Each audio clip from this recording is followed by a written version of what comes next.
Hello everyone, welcome back to my channel. तो यहाँ पे हम देखेंगे आज 4 जनवरी के द हिंदू में हमें क्या क्या पढ़ना है। तो चलिए स्टार्ट करते हैं। देखो पहले पेज पे यहाँ पे आया हुआ है supreme court uphold SEBI probe turn the spotlight on Hindenburg conduct. तो ये अडानी ग्रुप आपको याद होगा, अडानी ग्रुप से रिलेटेड है ये जो हम यहाँ आज देखने वाले हैं। हिंडनबर्ग कंडक्ट से रिलेटेड क्या कहा है सुप्रीम कोर्ट ने सेबी प्रोव पे, तो वो देखेंगे क्या कहा जा रहा है यहाँ पे। Supreme Court on Wednesday trained the spotlight on conduct of Hindenburg Research directing the Security of Exchange Board of India यानी कि सेबी का फुल फॉर्म है ये, and investigating agencies of center to prove and if necessary take suitable actions। देखो आपको पता है Adani group के जो शेयर बूस्ट हुए थे, उनकी पोजीशन वर्ल्ड में 3rd नंबर पे आ गई थी। तो उसके बाद इस चीज़ को चैलेंज किया गया था कोर्ट में। उसके बाद क्या चीज़ें हुई, जो इन्वेस्टिगेशन और ये सब चल रहा था, तो उससे रिलेटेड ये आज आर्टिकल हमारा द हिंदू का आया हुआ है। कुछ चीज़ें मैंने हाईलाइट कर रखी है कि देखो क्या कहा जा रहा है। देखो अडानी की बात हो रही है ना, यहाँ पे देखो Indian investor due to the short position taken by US based firm in Adani group through US traded bond and non Indian traded derivative instrument involve any fraction of law. तो मतलब ये होता है कि अचानक से उनके शेयर्स बहुत ज़्यादा बूस्ट हुए थे। पोजीशन जो उनकी थी, रिचेस्ट लिस्ट जो बनती है वर्ल्ड रिचेस्ट लिस्ट, उसमें भी उनकी पोजीशन टॉप पे आई थी। इस वजह से उसके बाद सुटेबल एक्शन और ये सब कहा गया था कि एक तरीके से मैनिपुलेट किया गया है, ये एक इल्ज़ाम लगाया गया था। तो उस पे ये आर्टिकल आज जो है वो बेस्ड है। क्या कहा जा रहा है, डायरेक्शन केम इन 46 पेज जजमेंट आया ऑन पिटीशन। जो पिटीशन फाइल किया गया था उस पे आया precipitate decline to in investigator well then volatility in the share market due to a fall in the share price of the Adani Group following a report। देखो उसके बाद फिर क्या हुआ था, अडानी ग्रुप के जो शेयर्स हैं वो नीचे गए थे by activist short seller Hindenburg research on January 2024 में ये चीज़ें देखी गई थी। अब जो ये रिपोर्ट है, report has allege that Adani group manipulated share. तो रिपोर्ट में ये कहा गया था कि जो अडानी ग्रुप है उसने क्या किया था, मैनिपुलेट किया था शेयर प्राइसेस को and fails to disclose transaction, और वो डिस्क्लोज नहीं कर पाए थे transaction related to parties in violation of regulation framed by SEBI and securities law। अच्छा, अगर आपको ये सब जानना हो, समझना हो कि कैसे शेयर प्राइस मैनिपुलेट किए जाते हैं क्या है, तो एक फिल्म है बाजार, बहुत सारे लोगों ने देखा होगा। जिन्होंने नहीं देखा है वो देख सकते हैं, और ये शायद नेटफ्लिक्स पे भी अवेलेबल है। ये कोई प्रमोशन नहीं कर रही हूँ मैं, ऐसे ही बता रही हूँ कि आपको देखना, क्योंकि मैंने देखा था तो उसमें आपको समझ में आएगा कि शेयर कैसे मैनिपुलेट किया जाता है। ठीक है। However, even as it directed the SEBI and probe agencies to open on inquiry into Hindenburg and other entities। तो क्या चीज़ें हुई थी, फिर क्या कहा जा रहा है, कंप्लीटेड 22 रोल आउट ऑफ 24 इन्वेस्टिगेशंस हुए इस ग्रुप में। क्लेम नॉट वेरीफाइड, जो क्लेम किया गया था वो वेरीफाई नहीं हो पाया। जो सुप्रीम कोर्ट है, the top court rubbished the petitioners reliance on investigating finding of the organise crime and corruption reporting project about alleged price manipulation by Adani groups. तो वो साबित नहीं कर पाए उस चीज़ को, तो एक तरीके से उसमें क्लीन चिट मिल गई है उनको। आप इस चीज़ से इसको समझ सकते हो। अब मिंट में से जो एस्पिरेंट हैं यूपीएससी के, वो ऑलरेडी जानते होंगे कि मिंट भी एक वेबसाइट है और उनकी भी चीज़ें निकलती हैं जो कि इंपॉर्टेंट है, उस पर इससे रिलेटेड है, वो हम थोड़ा सा देखें। देखो यहाँ पे मिंट में क्या आया हुआ है, यहाँ पे 1 मिनट। तो यहाँ पे आप देख लो, Adani Hindenburg verdict, supreme court says petitioner lack adequate research. तो बोला कि जो पिटिशनर है जिन्हें पिटिशन फाइल किया था, उसमें क्या देखा गया कि उसके रिसर्च में लैकनेस देखी गई। सुप्रीम कोर्ट ने रिजेक्ट कर दिया की डिमांड पिटिशनर की सेबी इन्वेस्टिगेशन टू अडानी, जो हिंडनबर्ग केस था उनका, उसमें 1 मिनट ऊपर आएंगे। देखो क्या कहा जा रहा है, यहाँ से देखो, Adani Hindenburg case Supreme Court of India ने रिजेक्ट कर दिया है। Demand of petitioner seeking to drill the ongoing SEBI investigation जो हो रहे थे, एलिगेशन लगाया गया था, allegation raised by Hindenburg research, ठीक है। और एपेक्स कोर्ट है यानी कि सुप्रीम कोर्ट को ही एपेक्स कोर्ट कहते हैं, डिसमिस कर दिया है Reliance on a third party report और affirm faith in SEBI handling of case, तो उसको क्या कर दिया है, रिजेक्ट कर दिया है। ये सारी जो चीज़ें हैं देखो यहाँ से क्या बताया जा रहा है कि टॉप कोर्ट यानी कि सुप्रीम कोर्ट ने क्या बताया, जो वर्डिक्ट हुआ 3 जनवरी यानी कल की बात है ये, और न्यूज़ जो देखते होंगे न्यूज़ चैनल तो उनको ये ऑलरेडी देख लिया होगा उन्होंने। Batch of petitioner seeking examination of allegation of fraud made against Adani group की, बोला गया था कि ये फ्रॉड केस है, किसके अगेंस्ट था ये, अडानी ग्रुप कंपनीज के। हिंडनबर्ग रिसर्च रिपोर्ट में ऐसा था, the plea claim that the allegation that Adani group consider close to Modi government inflated its share prices, and after the report of the short seller Hindenburg Research the share value of various group entities fall sharply। उसके बाद फिर shares जो है वो भी क्या हुए थे, डिक्लाइन हुए थे। क्या क्या चीज़ें हुई थी ये क्रोनोलॉजी हम समझ लेंगे, किससे रिलेटेड बात हो रही है यहाँ पे, जो भी ये हिंडनबर्ग केस था उससे related, Adani Hindenburg case verdict की क्रोनोलॉजी समझेंगे। 24 जनवरी हिंडनबर्ग रिसर्च ने रिलीज़ किया एक रिपोर्ट जिसमें क्या हुआ, on the Adani group companies, उसमें क्लेम किया it was engaged in brazen stock manipulation and accounting fraud. तो यहाँ से ये चीज़ आपको इम्पॉर्टेंट जान लेनी है, ठीक है। क्या जान लेना है कि इन्होंने ये चीज़ें बोली हैं कि ये किस में इन्वॉल्व रहे हैं, यहाँ से ये देख लो, ठीक है, brazen stock manipulation and accounting fraud में, करेक्ट। और ये जो क्लेम है, ठीक है, ये क्लेम जो है ये किया गया, ओके। तो यहाँ से आपने क्या क्या समझा कि टॉप कोर्ट ने बताया कि क्या हुआ 3 जनवरी को, 1 मिनट, हाँ 3 जनवरी को क्या हुआ, पिटिशनर ने जो भी एलिगेशंस लगाए अडानी ग्रुप कंपनीज के मतलब रिपोर्ट लाई और उसमें क्लेम किया कि अडानी ग्रुप जो है, ये सारी चीज़ें हमने ऑलरेडी डिस्कस की कि इसमें मतलब किस तरीके से मैनिपुलेट हुआ है, ये सब चीज़ें हुई हैं। आगे हम देखें, हम क्रोनोलॉजी पे पहुँचे हुए थे तो यहाँ से हम चीज़ें क्लियर करेंगे क्रोनोलॉजी का कि 24 जनवरी को क्या हुआ, रिपोर्ट आई, ठीक है, रिलीज़ की गई रिपोर्ट अडानी ग्रुप कंपनीज पे, और ये क्लेम किया गया कि ये इंगेज्ड हैं किस चीज़ में, brazen stock manipulation and accounting fraud में, ये क्या है, इंगेज है, अडानी ग्रुप की बात की जा रही है। और ये जो आया, this came a few days before flagship Adani enterprise company of Adani group will make 20,000 crore follow on price offer. FPO पे उनका जब ये हुआ उसके क्या हुआ, पहले आया था, कुछ दिन पहले। इसमें फिर क्या कहा जा रहा है कि ये बताया गया कि ये रिपोर्ट जो है वो मलीशियस है, यानी कि मैनिपुलेटेड है और क्या है, बेसलेस है, and claiming it was created with the malicious intent to sabotage its share sale. तो कहा गया कि इसको सबोटाज करने के लिए शेयर सेल को ये चीज़ें की गई हैं और ये पूरी तरीके से बेसलेस है। ऐसा कब ये किया गया है, ये जनवरी 24 की बात है। फिर उसके आगे देखेंगे जनवरी 26 को क्या हुआ, आगे हम आ गए जनवरी 26, स्टार्टिंग से बात हो रही है पूरी क्या क्या चीज़ें हुई हैं। फिर अडानी ग्रुप ने क्या बोला, Adani group says that it's considering legal action against Hindenburg research, कि वो उसके बाद क्या करेंगे, लीगल एक्शंस लेंगे, short seller maintain its petition and declare that it will request disclosure from the business in legal proceeding. ये हुआ। जनवरी 27 को क्या हुआ, अडानी इंटरप्राइजेज जो एफपीओ ओपन फॉर सब्सक्रिप्शन, ठीक है, ओनली 1% सब्सक्रिप्शन देखे गए इस seen in the Adani enterprises FPO on the first day. Abu Dhabi international holding जो है उन्होंने क्या किया, कंट्रीब्यूट किया $400 मिलियन, ठीक है, $400 मिलियन एफपीओ किसके सपोर्ट में, अडानी के सपोर्ट में, ठीक है। किसने किया, ये लाइन याद रखी। तो ये इवेंट देख रहे हैं कि क्या क्या चीज़ें हुई, उसके बाद कैसे बताया गया कि वो मैनिपुलेट किया गया है, शेयर प्राइजेज और ये सारी चीज़ें हुई हैं, उसको पूरा मिंट में दिया हुआ है। जो आप जानते होंगे, जो लोग एस्पिरेंट होंगे, कि मिंट भी बहुत सारे लोग पढ़ते हैं न्यूज़पेपर और ये इंपॉर्टेंट होता है इकोनॉमी एंड कई बार साइंस एंड टेक के लिए भी।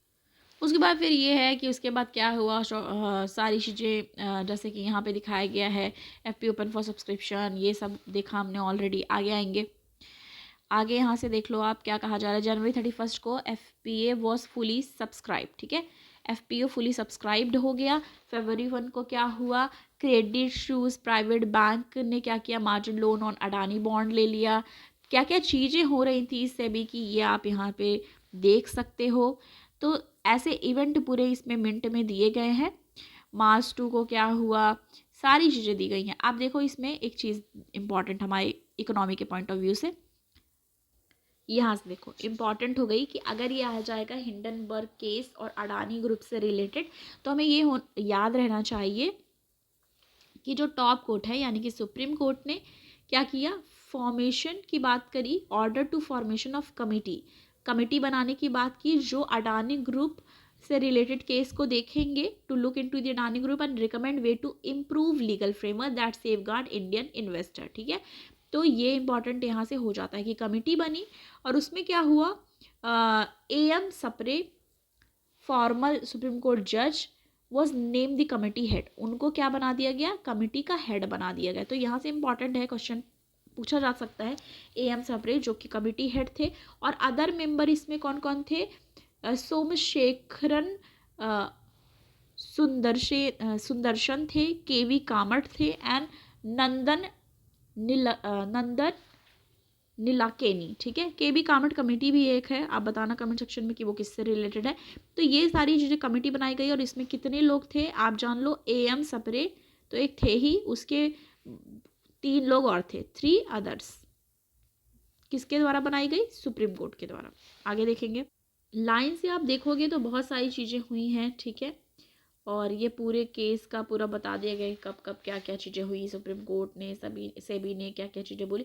तो जैसे मैंने जो मूवी बोली है ना, उसमें अगर आप देखो, उसके बाद नेक्स्ट हमारा न्यूज़ आ गया है, यहाँ पे देख लो कि caste discrimination in prison need to be address, ऐसा सुप्रीम कोर्ट कह रही है। तो यहाँ पे देखेंगे दूसरा, वो वाला हमने देख लिया। ठीक है, हिंडनबर्ग केस से रिलेटेड वो कि इंपॉर्टेंट था, कल आया उस पर वर्डिक्ट, तो हमें डिस्कस करना यहाँ पे ज़रूरी था सारी चीज़ें।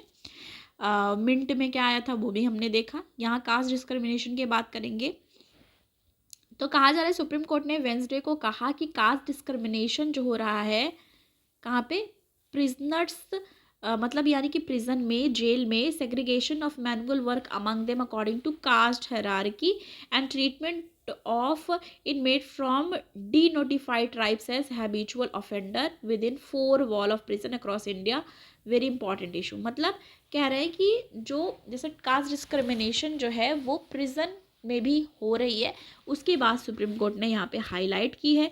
3 जज बेंच हैं जो कि चीफ जस्टिस इसके DY चंद्रचूड़ चीफ जो कि हेड कर रहे हैं, और इसमें बताया गया है कि prison manuals in more than 10 state है, जहाँ पे UP, west Bengal, Orissa, Maharashtra, Tamil Nadu and Kerala continue to have provision which sanctioned discrimination and forced labor on ground of caste in prison।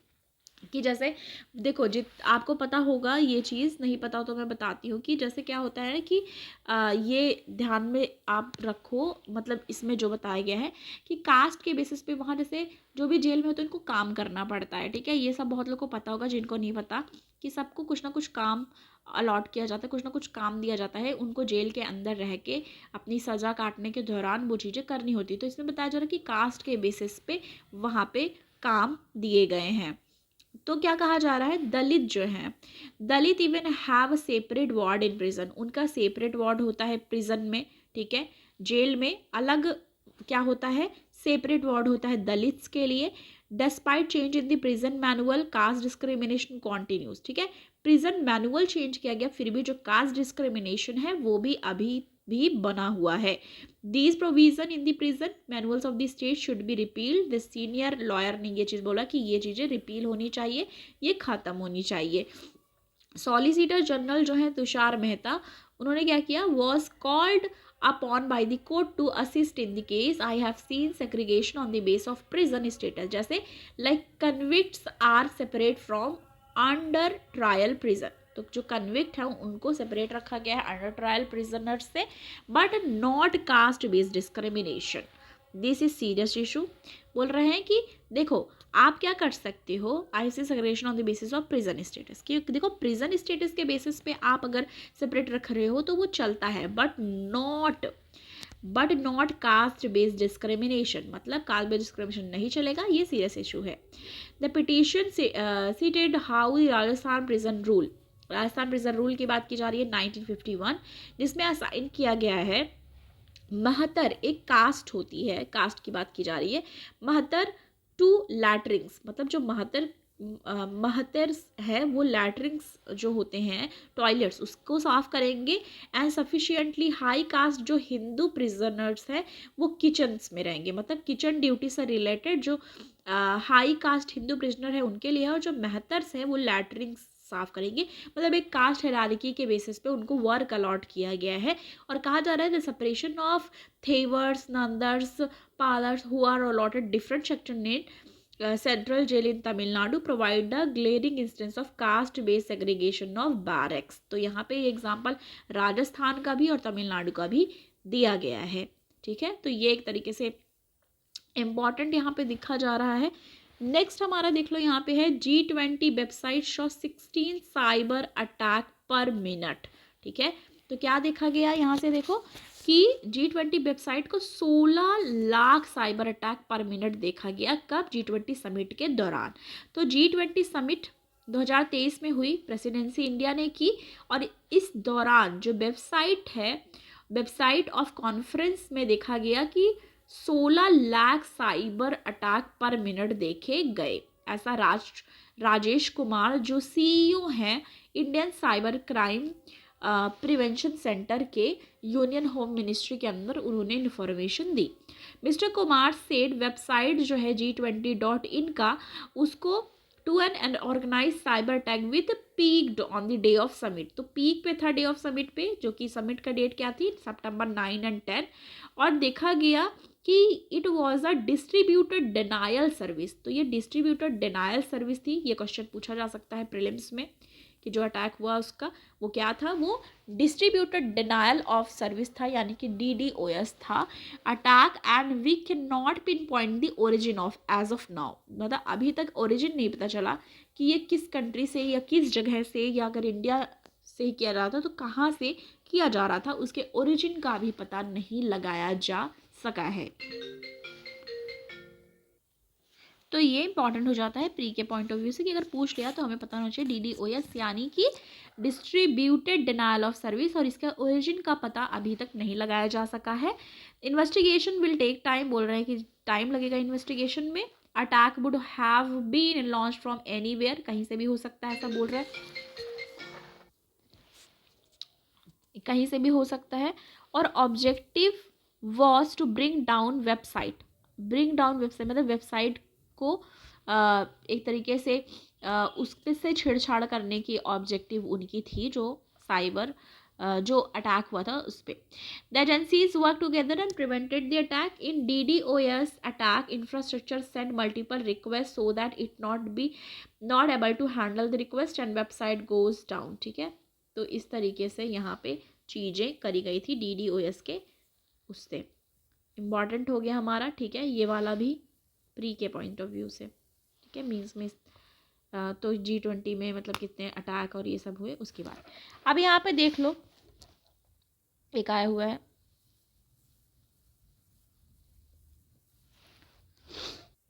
यहाँ पे चेक रिपब्लिक की बात करी जा रही है कि चेक PM to be chief guest as vibrant Gujarat summit.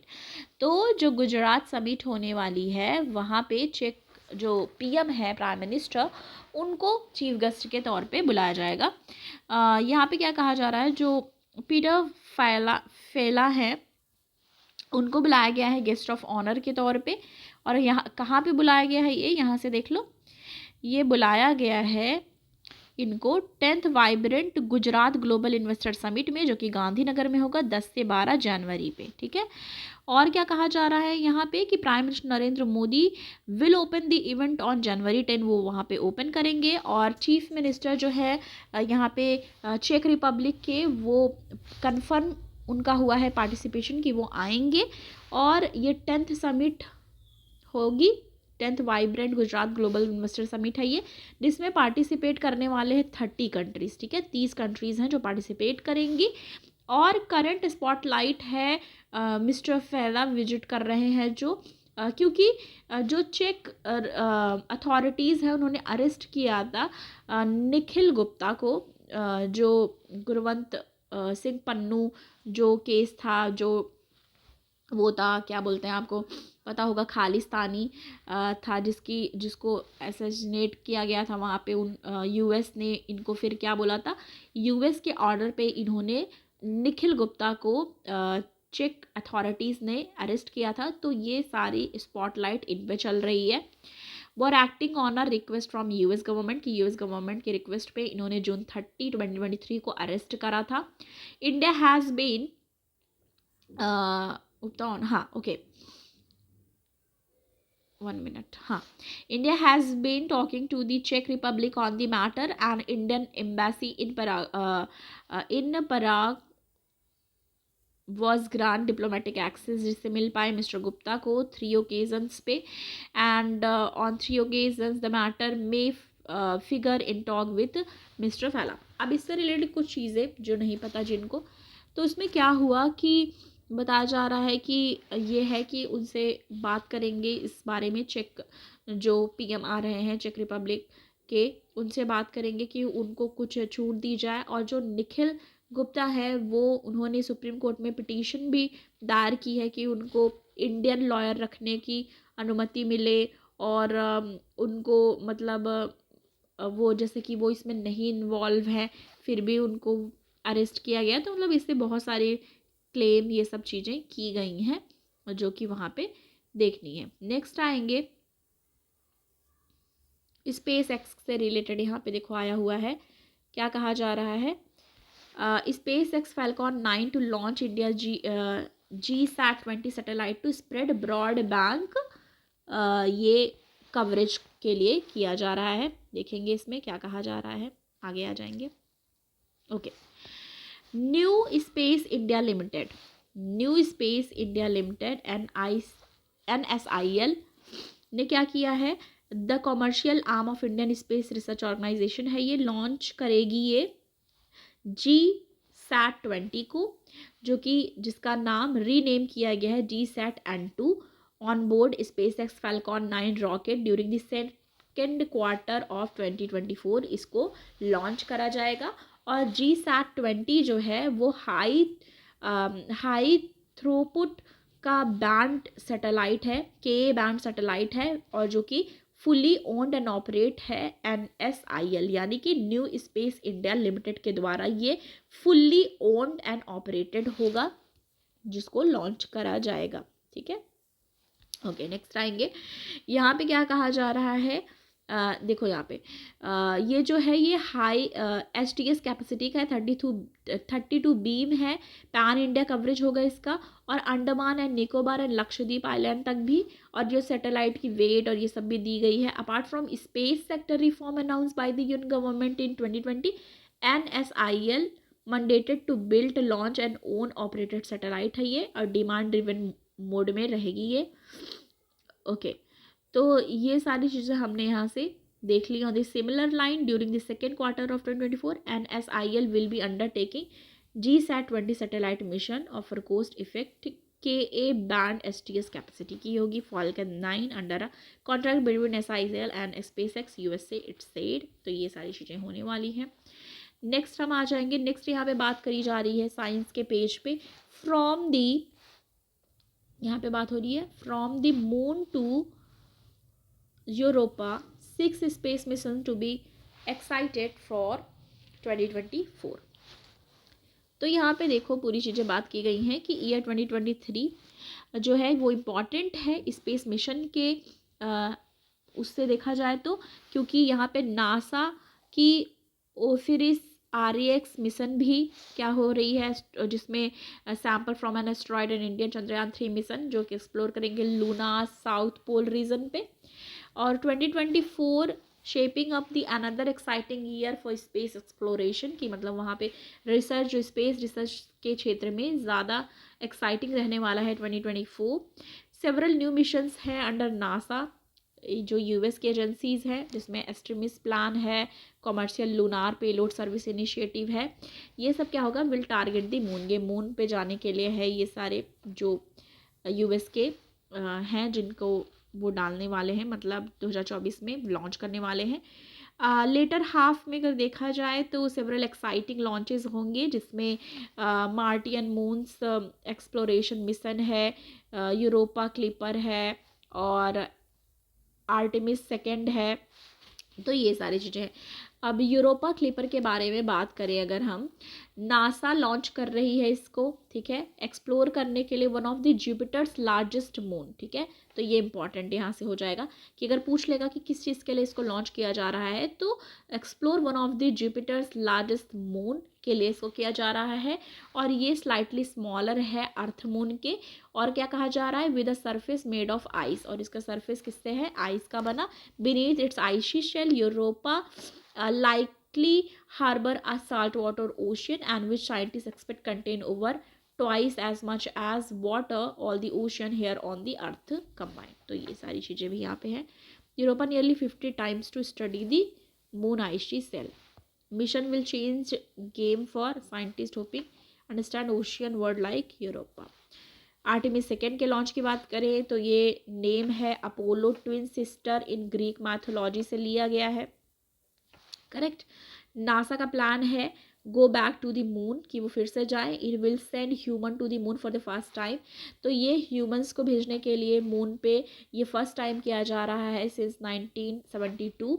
और इसमें क्या कहा जा रहा है, first women and the first person of colour वहाँ पे भेजा जाएगा। और Artemis also include plan for longer term sustained presence के लिए होगा स्पेस में, और eventually sending people even further to Mars, उसके बाद मार्स में भी भेजेंगे। तो पहले अभी मून का मिशन है। और ये इसकी बात करें Viper to hunt water on the moon, तो ये किस लिए होगा, ये इन्वेस्टिगेट करने के लिए होगा पोलर एक्सप्लोरेशन रोवर को। Robot the size of golf cart and NASA will भी एक्सप्लोर मून, साउथ पोल को एक्सप्लोर करेगी। अभी हमारा भी लॉन्च हुआ था साउथ पोल पे चंद्रयान 3 का, देखा था होगा आपने।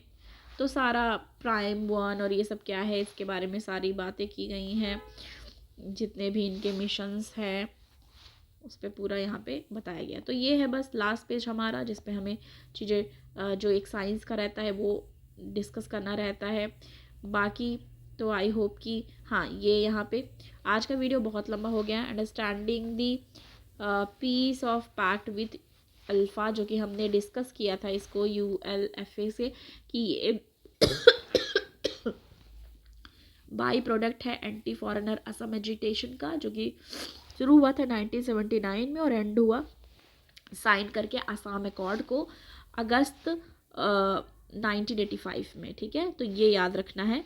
और ये जो ग्रुप है took a decade to recruit fighter and train its members in Myanmar, China, Pakistan before striking with a series of abduction and execution।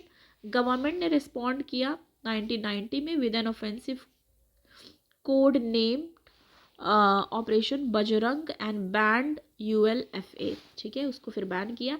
और according to memorandum of settlement क्या कहा जा रहा है, ULFA जो है वो क्या है, हैज़ अग्रीड टू रनाउंस वायलेंस, वो छोड़ रहे हैं, डिसबैंड एंड आर्म ऑर्गेनाइजेशन, और वैकेट कर रहे हैं ऑक्युपाइड कैंप्स को, एंड पार्टिसिपेट करेंगे पीसफुल डेमोक्रेटिक प्रोसेस जो इस्टेब्लिश होगा बाय लॉ। तो ये बहुत ही इम्पॉर्टेंट न्यूज़ हो जाता है कि एक बड़ी, आप सोच लो, उपलब्धि टाइप है कि ऐसा कर रहे हैं।